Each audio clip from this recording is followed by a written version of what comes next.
Welcome to the Human Capital Innovations Podcast. We're your source for personal, professional, and organizational growth and development, where we share original research, explore industry trends, and interview executives and thought leaders from across the globe. We hope you join us often for practitioner-oriented content around all things related to leadership, HR, talent management, organizational development, and change management. Maximize your personal and organizational potential with Human Capital Innovations Podcast.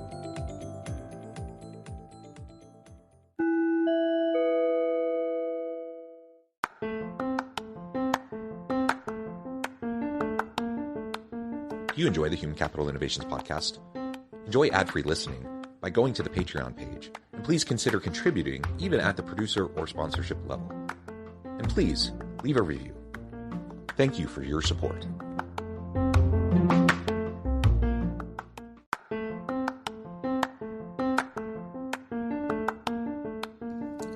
Welcome to the Human Capital Innovations Podcast. In this HCI Podcast episode, I talk with Matthew Wilson about a recent report titled The Globalization of Teams.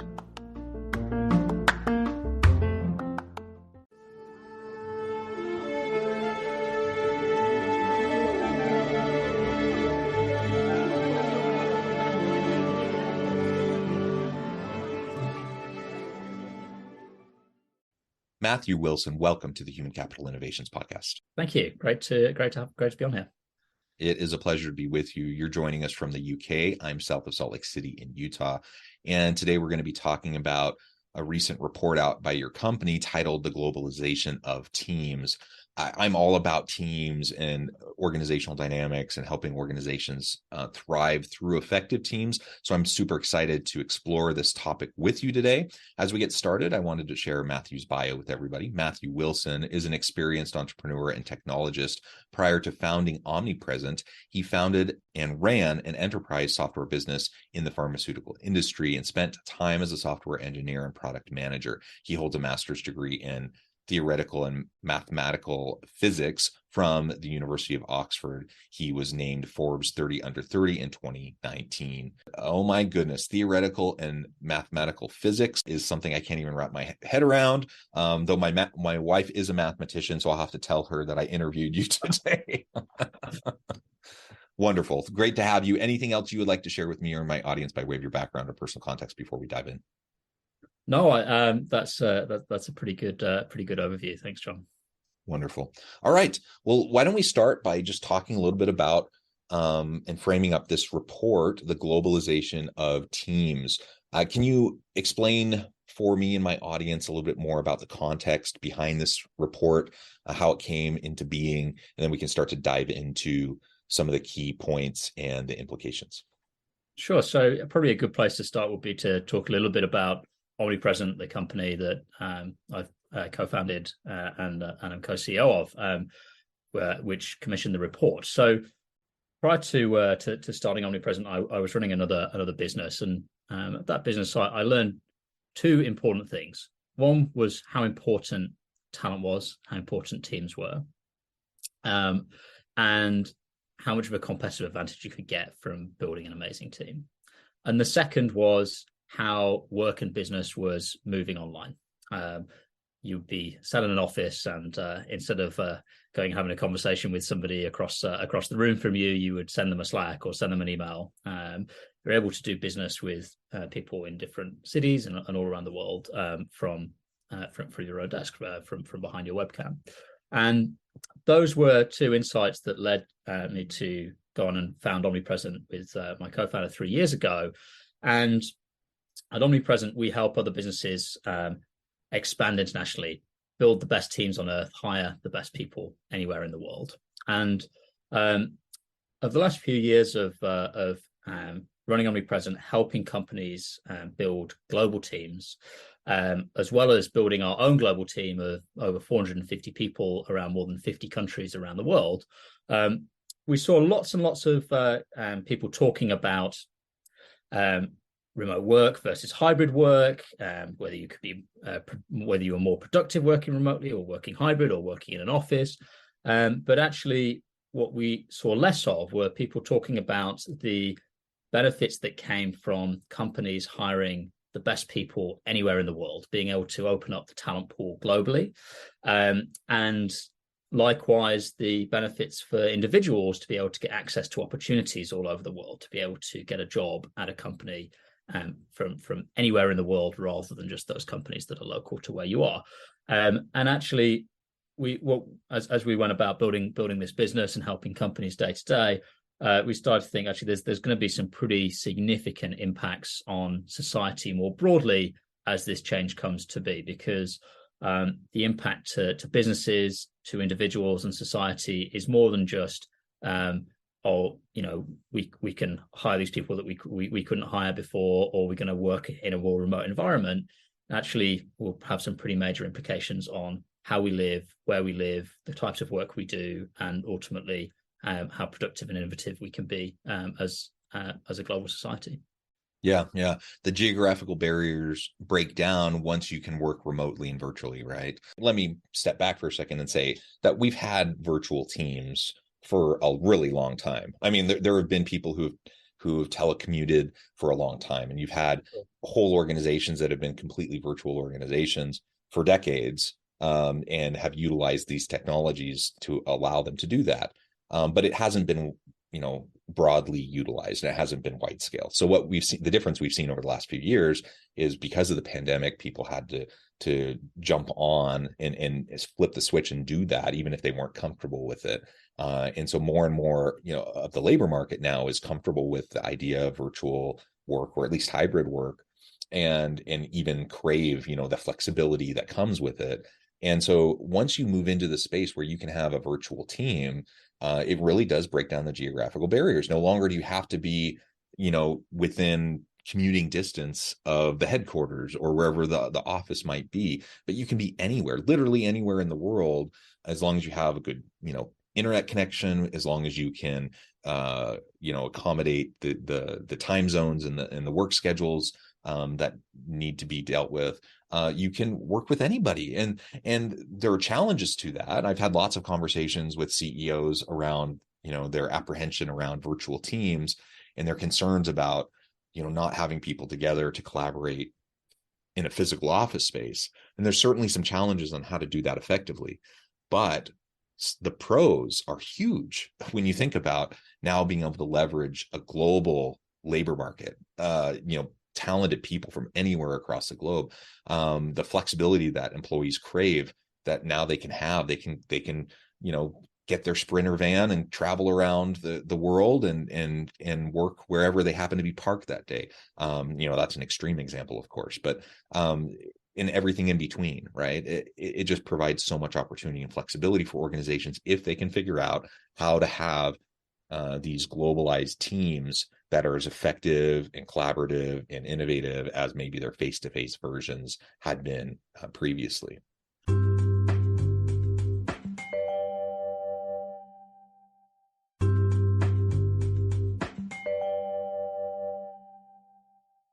Yeah, I think what we saw was over the last 30, 40, 50 years, you've got kind of two things coming in that lay the groundwork for this, right? So the digitization of knowledge work has been happening for a long time, gradually, and then the rise of things like LinkedIn, social media, online job platforms, allowing people to connect and access opportunity online. Those two things have been happening, gradually over the last 20, 30, 40 years.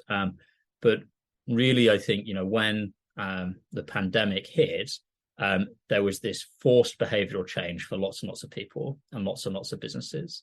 Lots of companies realized, actually, this works really well. Everybody's still being as productive, if not more productive, than they were being when we were making them come in and commute every day. And lots of employees, as you say, have had that taste, realized they can work productively, and don't want to go back. And I think, a lot of the conversation that we see is around, are people more productive in an office, or are people more productive working remotely, or are people more productive working in a hybrid model? But I think, what businesses who are really taking advantage of this shift have realized is it's not just about the relative productivity gains. It's about fundamentally changing the talent pool that you can build your team from. And when you can hire the best person in the world for the job at hand, rather than the best person who happens to be available, who's in a 45-minute commute, who you're competing with hundreds and hundreds of other businesses for, that is just a complete paradigm shift for businesses and can drive such an advantage. We've seen that ourselves with our own team.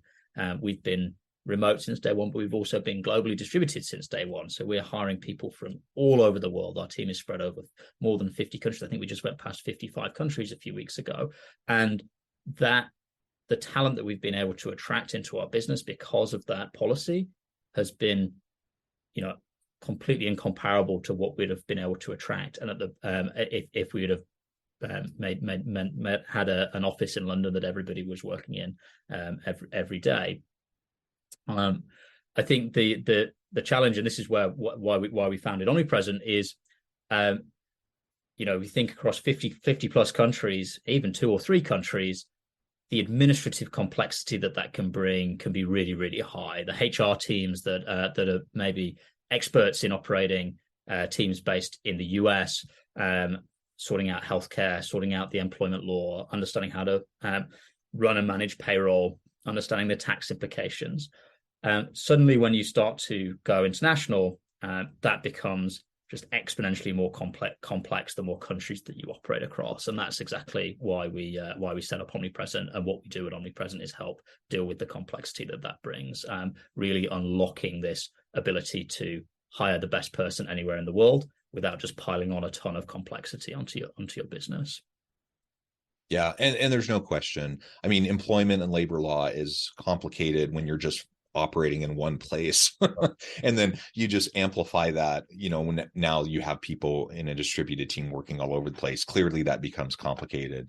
And to have organizations and services that can help you to deal with that, I think is going to be really important and help people who are still resistant to this idea of virtual work or distributed teams to lean more into that opportunity. I definitely know of many of those organizations that as soon as things open back up after COVID, they're like, all right, everyone back to the office. Like, we don't want to deal with this anymore. And they just felt like it was a burden. And I'm like, if we can ease the burden side of the equation, there are so many benefits that can come from it that I think we can leverage those benefits, but we do have to address the challenges and the complexities. I speak to. Go ahead. I think one thing I find interesting is speaking to HR teams, to execs at other businesses that have adopted remote working, or at least, or maybe in one part of their business they've adopted remote working, or they've done that more broadly, but still hire everybody within an hour's radius of an office or within one country. And I think those businesses are the ones that are missing out the most. They've already got the working practices in place to be able to take advantage of this, kind of superpower of being able to hire the best person in the world, and then are missing out on that. And really they can get such a benefit without really changing too much from a working patterns perspective. Yeah, and you mentioned, I mean, this really, just like globalization, generally speaking, in the broadest sense of the term, has transformed society in the interconnectedness of the globe. As we have more distributed teams and we talk about the globalization of teams, that is going to have societal implications. It's going to shift things. And of course, one of the most obvious elements of that is it will impact where and how people work, right?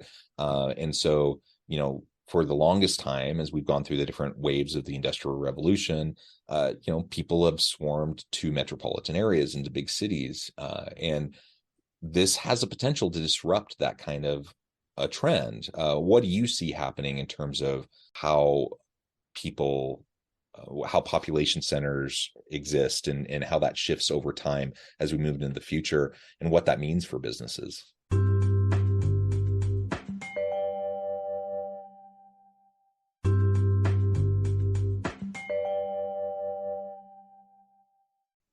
Yeah, I think it's got the potential to be really, really profound. as you say, we've seen huge changes in society and where people base themselves due to the Industrial Revolution, due to globalization over the last 40, 50 years. And we believe that the next shift is going to come from the globalization of teams and of knowledge work. And you can already start to see this happening. So the first thing that we're seeing happening is as people are working more hybrid roles or more remote roles, in big cities, there's less of a premium on being close to the city centre. So you're seeing this flight from being close into the city centre with a short commute to having more space, better standard of living, cheaper real estate outside of the city centre. So you've seen this kind of hollowing out of cities as people have moved out of the city centre into commuter towns or into the suburbs. The second phase is once people realise they can do this, starting to move outside of cities altogether. And there was a study that suggested that 5 million Americans had relocated because of remote work since 2020. And a further 19 million were planning to do so. That 40% of those 19 million would move more than 2 hours from their main workplace. I mean, that is a huge, huge number of people, a significant portion of the American population. And as the remote work job market deepens, this gives knowledge workers even more confidence to take the plunge, to move, to leave overcrowded, overly expensive cities where they have a lower standard of living, and being able to go out and work a fantastic job, but also live life in the way they want to as well. The third phase of that, we think, is then the globalization of this. So it's not just people moving within a country; it's employers realizing that if jobs can be done remotely, they can recruit for that job anywhere in the world. They can hire the best person in the world for that job. And that will have some pretty profound impacts as well. Both the benefit that will bring to businesses being able to have the world's top talent in their teams, to be able to do that to be able to build a diverse team with people from all around the world, and all the benefits that we know and have kind of time and time again been proven from having diversity of thought in teams. But also for workers themselves, they will be, on one hand, have access to the whole world of opportunity. On the other hand, will be competing in a global talent market, and that brings tremendous opportunity, but also some potential for challenge as well. I think what we have seen so far within the tech ecosystem, which has been the ecosystem that has probably adopted remote work the fastest and the deepest of any sector, is that wages haven't dropped as you might expect them to do as companies get access to a broader pool of talent, but actually for the top roles, wages have stayed the same, but it's just been that there's a larger talent pool that are able to go and compete for those wages. So that's a promising sign that this will be a net positive both for the businesses but also for employees as well. Yeah, and that's how I see it too. I really do think that overall this is going to be a net positive for organizations, despite the hand-wringing that continues to happen amongst some leaders and organizations who really are, it's just out of their comfort zone. So they really want people to come back. They don't know how to lead if people aren't there, and they can't walk around and see people with butts in seats. And I get that. And I understand there's a learning curve there. And I understand it's going to be hard, especially for people who, have came up in their career in a completely different environment. They've risen in their career and they've been leaders in a completely different environment. I understand that discomfort. But just like everything else that's changing in this rapidly, changing world of work and the global and social landscape, we're going to have to learn how to adjust and adapt to this, or we're going to lose out on the best talent.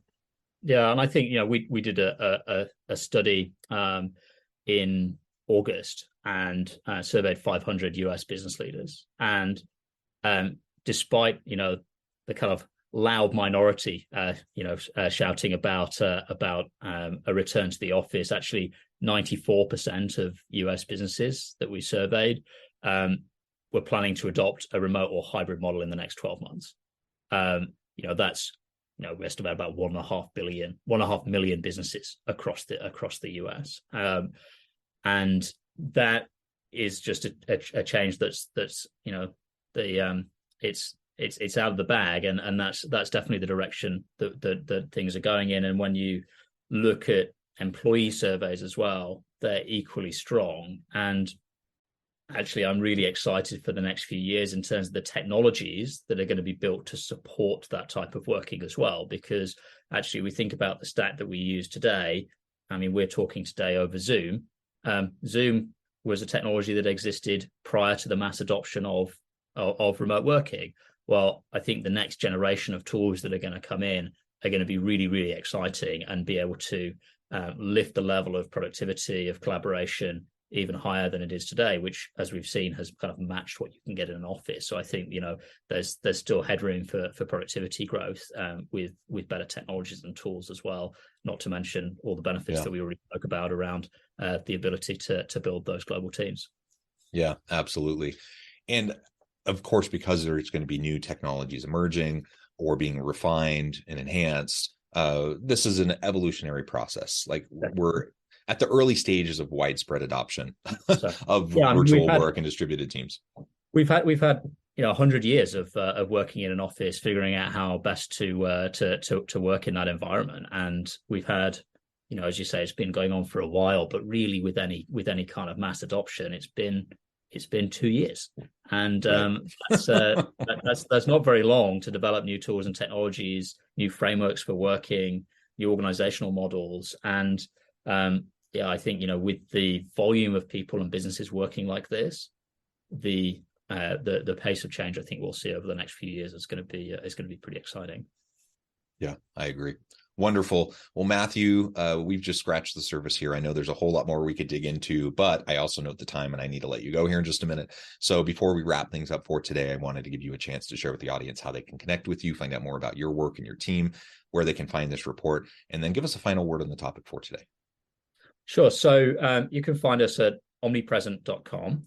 And just a reminder for what we do here at Omnipresent is we help companies that want to take advantage of hiring the best people in the world do that. We take care of all of the complex administration when it comes to hiring abroad.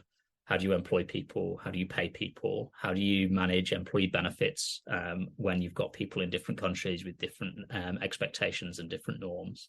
And really make it simple for businesses to build the best teams on earth. As I said, we're at omnipresent.com. The report that we've talked about, it's a pretty lengthy report. I think it's super interesting. It was written by an economist and journalist called Lawrence H. Knight, who used to work for the BBC. It's a fascinating report. You can find that at omnipresent.com as well as learn more about what we do and the other content we put out as well. Wonderful. Thank you, Matthew. It's truly been a pleasure. I encourage my audience to reach out and get connected. And as always, I hope everyone can stay healthy and safe, that you can find meaning and purpose at work each and every day. And I hope you all have a great week. Do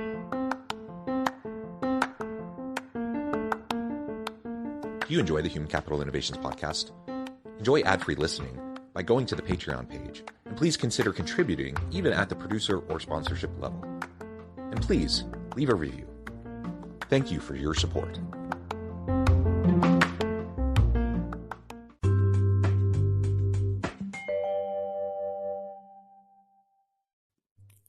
Thanks again for joining us for this episode of the Human Capital Innovations Podcast. I hope you stay healthy and safe and that you have a great week.